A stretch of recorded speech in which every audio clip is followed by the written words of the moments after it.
Manipuri Youth League Mayolna Anouba Langonge Leingaklon Haina Mingthonba Ahanba Swat Film Changdamnaba ama pangtholakani haina Mayolgi President Koijam Suresna phongdokre ngasi konung mamangda leiba Mayol office da pangthokhiba Paumi singa unaba amada wafam asi mahakna phongdokhibane Paumi singa unaba aduda Koijam Suresna hai Mayolna Anouba Langonge Leingaklon haiba campaign ama haudoktuna lamdam asige tongan famda campaign chataduna lakle lamdam asida awonba Leingaklon ama puraknaba honaba mathau tai Hiramasiga Mari Lainana Mayolna Anouba Langonge Leingaklon Haina Mingthonba Ahanba Swat Film Changdamnaba asi sinbane Swat Film ase candidate singna Mikhal Mai Paknaba honabada sizinaba aranba pampai sing amade voter singna khunai khalaga vote pibagi mahut masa masagi khudong chaba amade sakmai yenglaga vote pibana tungda khunai mangzaba oide I haibadu uthoknabagi pandamda pangthokpani haike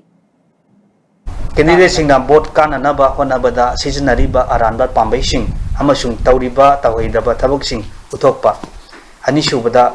voter singna laibaki khunai khallaga vote pibagi mahut